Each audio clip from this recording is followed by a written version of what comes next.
आजकल भारत में एक खराब बीमारी घुस गई है, चिकनगुनिया। लाखों लोग प्रभावित हैं। मैं 6 महीने से गांव-गांव घूम के उसका इलाज कर रहा हूं और आपको सुनकर ताज्जुब होगा, ज्यादा लोगों को इलाज में मैं एक ही बात बताता हूं, तुलसी का काढ़ा पी लो, नीम की गिलोय होती है ना, उसको भी उसमें डाल लो, थोड़ा सूंठ डाल लो, थोड़ी छोटी पीपर डाल लो, बस ये 4-5 चीजें, और थोड़ा गुड़ डाल लो क्योंकि ये कड़वा इतना है कि पी नहीं पाओगे। इतने मात्र से 3 खुराक में बीमारी ठीक हो रही है। और जो एलोपैथी से कर रहे हैं ना, बोवेरॉन के 3-3 इंजेक्शन ठोक दो, डाइक्लोफेनेक दे दो और पैरासीटामोल भी दे दो, जो तुम्हारे पास है सब दे दो। 20-20 दिन से बिस्तर में पड़े तड़प रहे, 20-20 दिन से। अभी आज मैं आया भीलवाड़ा से, और आने का देरी का कारण भी यही है कि वहां 1 लाख लोग चिकनगुनिया से पीड़ित हैं। वहां डॉक्टर आते हैं, राजीव भाई जरा बताओ ना। मैंने कहा अपना इंजेक्शन खुद क्यों नहीं ठोक लेते? कहते हमें मालूम है इसके साइड इफेक्ट क्या है, तो पेशेंट को क्यों नहीं बताते? इतने हरामखोर हो,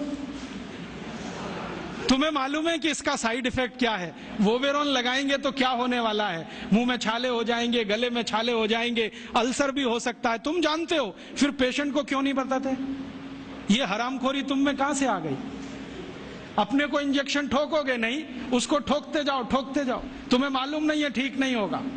फिर पैरासीटामोल देते जाओ, डाइक्लोफेनेक देते जाओ, नोवलजीन के इंजेक्शन लगाते जाओ, और दुर्भाग्य से एलोपैथी ने ये सब नाम 20 साल पहले बैन कर दिए। वो कहते हैं डाइक्लोफेनेक खराब है, पैरासीटामोल तो और भी खराब है, नोवलजीन तो 1984 से बैन है यूरोप में और अमेरिका में, वही इंजेक्शन यहां ठोक रहे हैं लगातार। दुष्परिणाम है कि मरीज ठीक ही नहीं हो रहे। और मैं आपको मेरा अपना तजुर्बा बताता हूं। आप में से कुछ विद्यार्थी होम्योपैथी के हैं, आप जानते हैं कि होम्योपैथी की बहुत सारी दवाएं आयुर्वेद से ही निकली। तुलसी है ना, उसी से ओसीमम है। ओसीमम की 3-3 खुराक देके कर्नाटक में 70,000 रोगियों को चलता कर दिया, और वो 20-20 दिन से एलोपैथी खा रहे थे, रिजल्ट नहीं आ रहा है। ओसीमम 200 की 3 खुराक सफिशिएंट, और आदमी 20 दिन से तड़प रहा है बिस्तर में, न नींद आ रही है, न चैन मिल रहा है, इतनी उल्टियां हो रही हैं, बुखार उतर नहीं रहा है, सब तकलीफ है। 3 डोज दो, खत्म कहानी। मैंने उसको फिर कुछ जरूरत ही नहीं। और फिर आज स्थिति यह है कि कर्नाटक सरकार ने हमारे ये कैंपों के रिजल्ट देखने के बाद अपने डायरेक्टर्स और ज्वाइंट डायरेक्टर सबको लाइन से लगा दिया, जाओ राजीव दीक्षित के पास, सीखो उससे वो क्या दे रहा है और रिजल्ट क्यों आ रहे हैं। हमने 70,000 पेशेंट को दवा दी, 6 मरे, और उन्होंने 1,22,000 को दी, उसमें से मुश्किल से 6 बचे। ये कर्नाटक का हाल है। कर्नाटक में चिकनगुनिया इतना बुरी तरह से फैला है, कोई गांव नहीं बचा जहां चिकनगुनिया ना हो। मेरी तो स्थिति यह है कि कार्यकर्ता कम पड़ गए, डॉक्टर कम पड़ गए। अगर मेरे पास 1,000-2,000 डॉक्टर होते तो हम कर्नाटक के उन लाखों लोगों को बचा लेते जो मर गए पिछले 6 महीने। महाराष्ट्र में भी यही है। रिजल्ट मिलते हैं उन दवाओं से, तो भरोसा क्यों नहीं करें उनके ऊपर? ओसीमम तो तुलसी में से ही बनी है भाई, और तो क्या है, डाइल्यूशन फॉर्म में है, बस इतना ही तो है।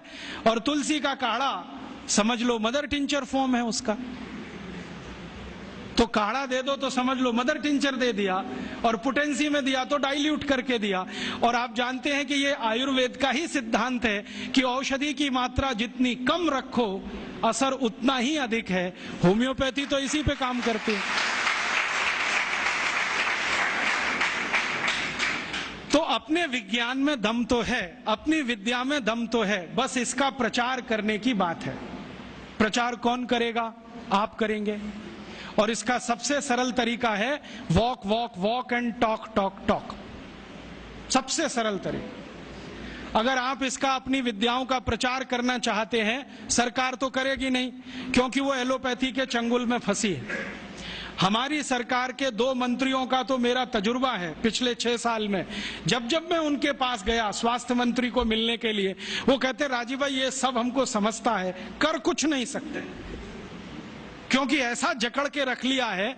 तो मैंने कहा इसमें आग तो लगा सकते हो, आग ही लगा दो, हनुमान जी की तरह से रावण की लंका एक बार जल जाए, कम से कम कहानी तो खत्म हो जाए। तो कहते हैं उतनी हिम्मत अभी तक नहीं आई है, आ जाएगी तो वो भी लगा देंगे। तो उनमें तो आने से रही, क्योंकि वो तो फंसे हैं अपने स्वार्थ में। आप इसको तैयारी करो, एक ना एक दिन ये विदेश से आई हुई चिकित्सा पद्धति के तंत्र को ऐसे ही उखाड़ के फेंकना है जैसे ईस्ट इंडिया कंपनी को उखाड़ के फेंका था हमने तो। क्योंकि ये जो विदेशी चिकित्सा पद्धति है इसमें कोई दम नहीं,